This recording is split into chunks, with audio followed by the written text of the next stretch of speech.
In this video, I'm going to be showing you guys how to turn your old ripped seats just like these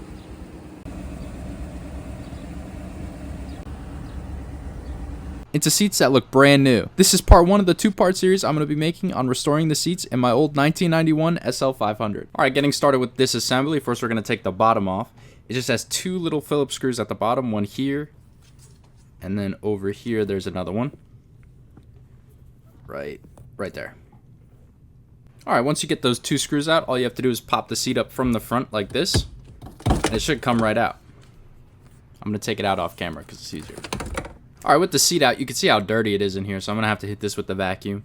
But overall, it's not that bad. The passenger side was way worse. I did find this little piece of trim in here. Not sure where that goes, but we'll find out. Okay, now that the seat is out, you could really see the damage. Whoever was sitting on this seat before me definitely did not take good care of it.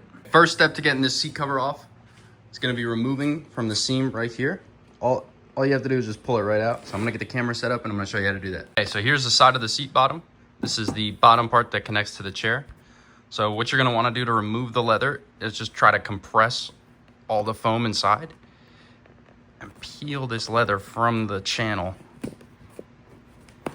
So it'll just come out right like that. You want to do this all the way around the seat. Just compress the foam. Peel it out. Here, I'll show you. There's a little plastic piece. It's kind of like a rubber plastic, and it sits right in this channel like that. So you want to pull it up and out. Okay, so once you get the outer edge all completely removed, this metal piece should separate from the foam. You just got to pull it a little bit. It kind of comes out of its spot right there. And now we can get started with removing the leather cover. Okay, with the seat flipped on its back, so the bottom is facing up, you're gonna see these little white clips holding the leather onto the frame. Okay, so here's a close-up on the clip. All you have to do to remove this clip is you're just gonna wanna pull up on it, like this, and twist it off so that it comes off that little metal hook there. All right, now that I got all those clips removed, this leather should come right off. Not sure what the previous owner has done for glue here, but oh, there's one more. All right, I'm gonna get that one more and then it should come off. Just got that last one, so this leather should be fully free. Yep. It looks very, very bad condition. This is not factory. This is from the previous owner, so I think I'm gonna replace this with a different foam and remove all this because this is not really doing anything. I'm gonna get all this removed. I'm gonna get the new leather. I'm gonna clean all this up. We're gonna get ready to put it on. Before I get the new leather, I did forget, we do have to retrieve these plastic clips, and there is a metal bar running through the old leather, so we have to retrieve those as well. Some of these are broken, so it's not a big deal. They do sell replacement clips, or if you have a 3D printer or something, you can make your own. But I'm gonna be using metal ones to replace the broken ones. So I'm gonna get all these removed. I'm gonna show you how real quick. This is pretty much just like removing them from the actual seat base. One part, just be real careful. It does have a very sharp edge, but there is an opening, so you kind of just push it and feed the metal wire through the opening like that. Right there's the opening.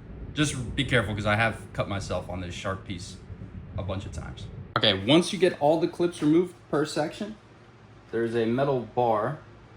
It's almost like a clothes hanger, so if you have really messed up ones and you want to replace them, you can probably use any Home Depot metal or clothes hanger might work. I haven't tried it, but by the way, do remember which order you take these out in, because the metal bars are different. There's 3 of them, so they're all different. So keep the center and the 2 sides separate.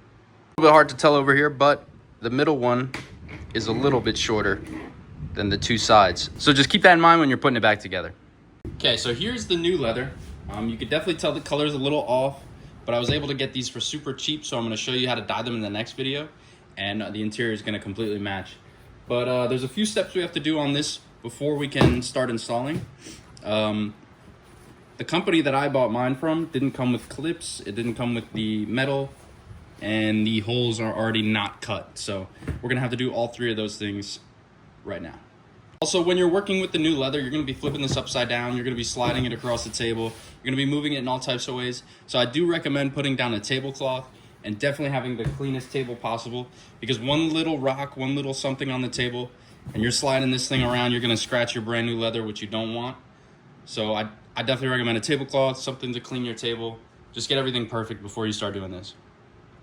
So first step is going to be cutting the holes where the clips go in. I just got a pair of scissors. You could use a razor blade. You could use anything that'll cut through this fabric. What I did last time is I just lined up this piece of fabric on the old one with the new one. Make sure the directions are the same, like the seat direction is the same. Just line up the middle one, or any three, but the middle one seems to be the most accurate.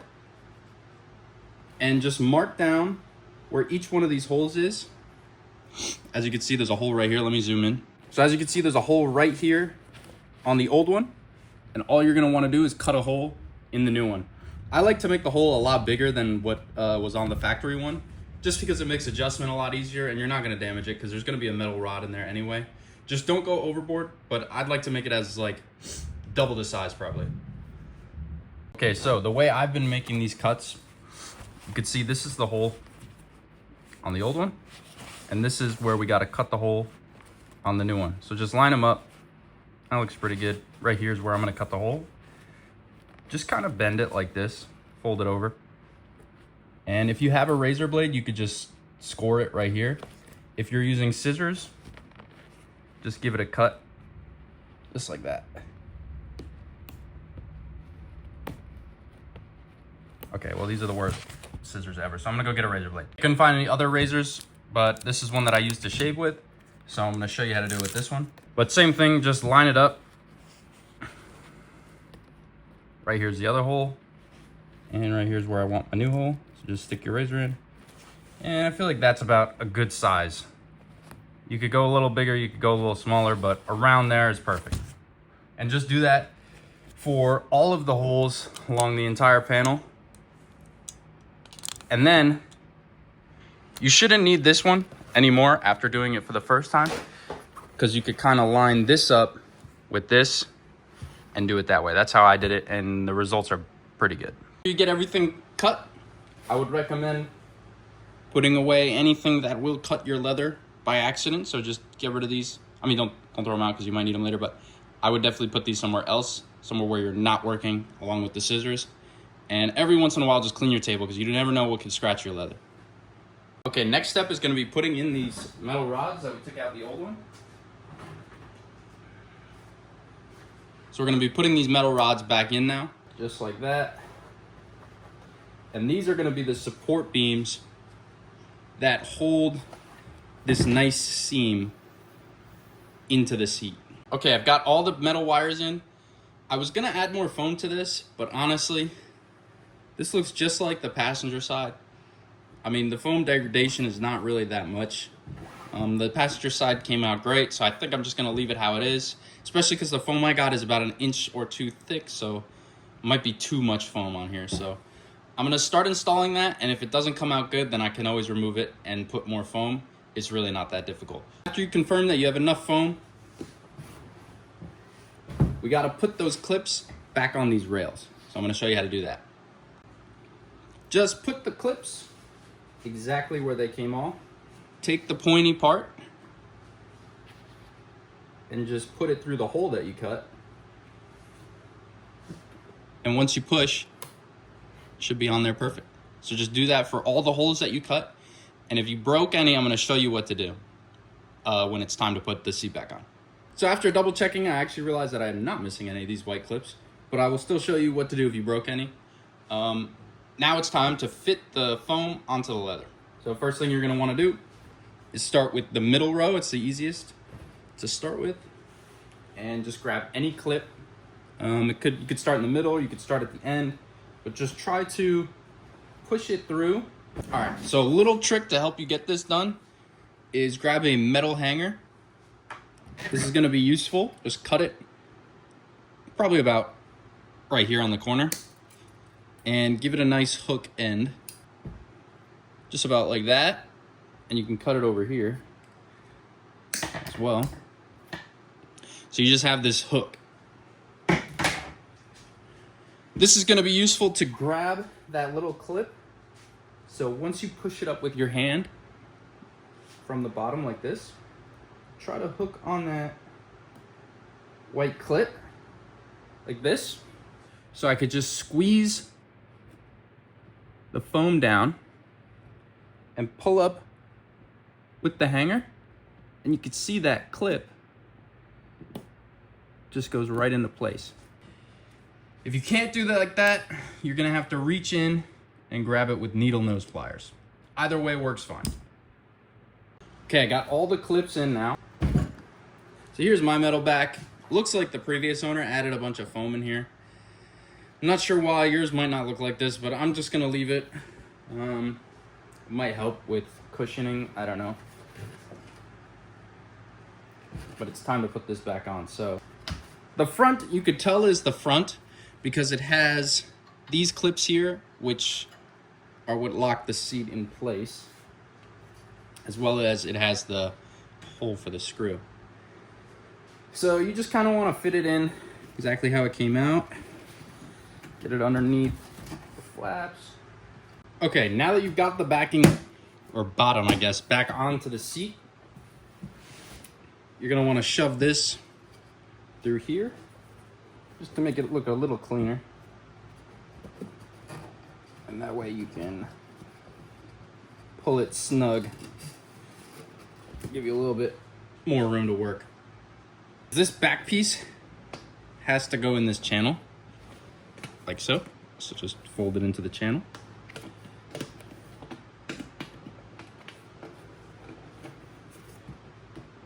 Like that.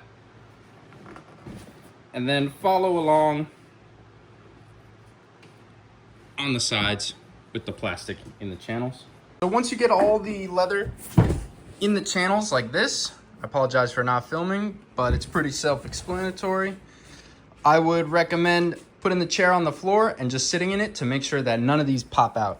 If they do pop out from sitting in it, definitely hammer it a little bit tighter so that it won't pop out. After you do that, I recommend getting a steamer, and we're gonna steam out all of these wrinkles. If you don't have a steamer, it's okay to skip this step, as the heat from just leaving your car outside will eventually de-wrinkle this. But I keep my car in the garage so it doesn't get too hot. So I'm gonna use a steamer. And this is the final result of the seat bottom after fully steaming and flattening the leather. I'm fine with it though. Like, these big wrinkles probably won't change that much, but it makes it look plush. It definitely looks a whole lot better. And I'm very happy with the final result. Want a little reminder, this is what it looked like before, and that is what it looks like now. Huge difference, totally worth it. Now for the back of the seat, there are two T25 bolts, or screws, my bad. One of them, you can see, is right here, and the other one you can see is right here. And then that one is for the back, so you don't have to remove that. Then you grab by the bottom, it just comes right out. All the clips off, you can start peeling the outside of the leather around. Okay, next step, once you've peeled the leather off like this, it's still going to be connected in the middle, obviously. There's these little clips. I'm honestly not even sure what they do. I forgot to put them back on last time, but I am going to put them back on this time. They're a little bit difficult to get out, but they just pop out. They didn't break last time, they didn't break this time, so I don't think you'll have a problem with it. Okay, once you get both of those out, it's very simple to now remove this metal frame. You literally just pick it up, pull it out. Pick it up like this and pull it straight out.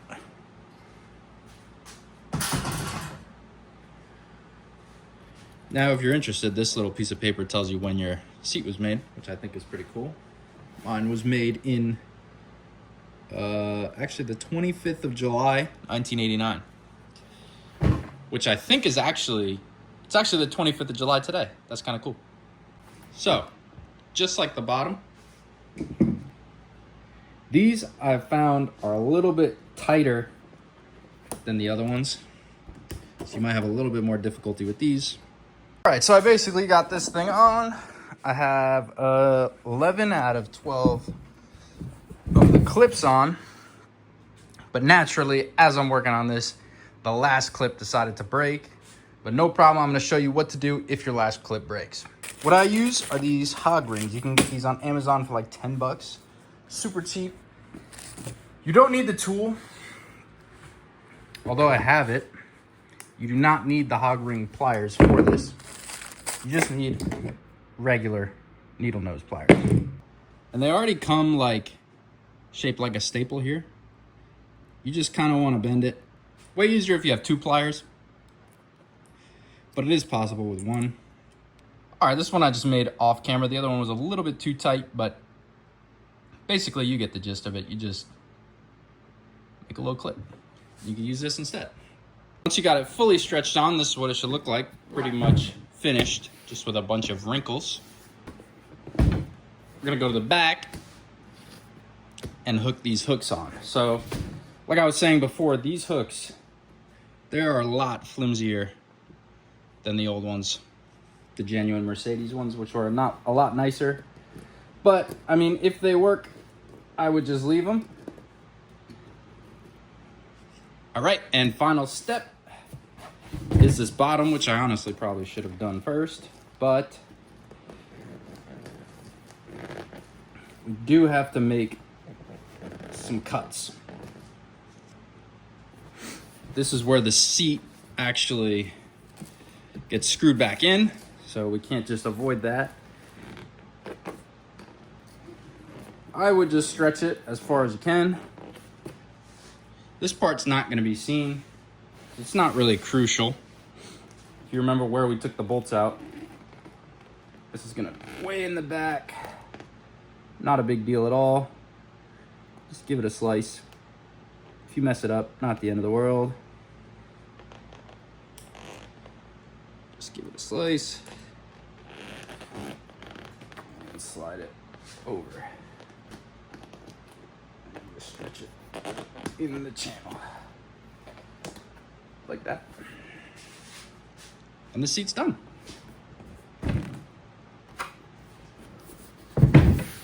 Just gonna get rid of the wrinkles with the iron, with the steamer.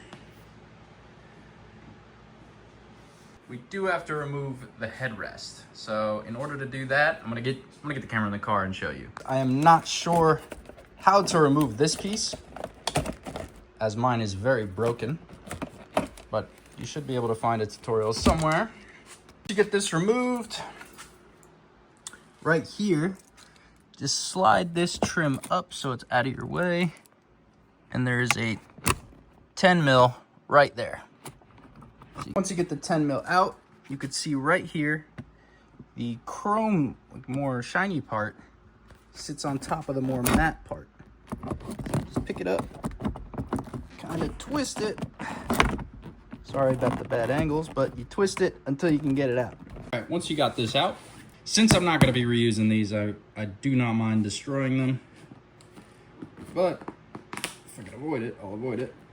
Just pop the plastic out of the channel. Okay. Then I can rip the seam here, and where the metal goes in, and you can remove just the metal exoskeleton, or inner skeleton, I guess. You might have an easier time removing the leather first, but the last time I did that, I destroyed it. Yep, just like that. All right.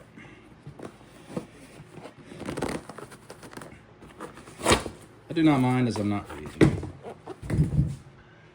Now with the leather foam here, I do recommend removing the metal skeleton, as it will make it easier to stretch the new leather on and avoid ripping it, just like I did. Wonderful. So here's the new leather. just make sure you line it up correctly. If you want, put the metal skeleton on top so that you can see which side the bar comes out of. And that will help you line it up with your new leather because the side with the bar has the cutout. Once you figured out which side is right, it's all just stuffing it in. This is just foam. This is one of the easier parts of the whole project. Just try to stuff it in there. Get it in there as best as you can without ripping it. That's the most important part. Do not rip the new leather. Now, if yours are in good condition, your headrest, and you're not going to be dyeing your seats and you have a good color match, I'd recommend just leaving them. But since I bought them anyway, once you've got it fit on there, it is going to look a little bit tilted. That's normal just because the angle that the seat's at. Now, you just have to put the skeleton back in. I haven't tried doing this without taking it out, so I'm not sure if I recommend that or not. But putting it back in was not very hard. If it gets caught up or you feel like you're pinching something, I'd recommend just removing it and starting over. It shouldn't take that much force. Okay, and your last step, after you make sure everything looks good, nothing's really pinched or ruined in any way, you could seal it back up. Just fold it in like this. And around the edges is where it should click in. Just like that. Perfect. Now I just need one more second with the steamer. We'll get this looking beautiful. And reassembly was the exact opposite of disassembly, and these are our final results. I'm super happy with how this came out, and for only $350, I think this was a steal. In the next video, I'm going to be dyeing my full interior the original color, which is Palomino. So if you're interested in that, don't forget to subscribe. Thank you for watching. I hope this was helpful, and if it was, you could drop a like. I'd really appreciate it. And stay tuned because I have a lot more videos planned for this car.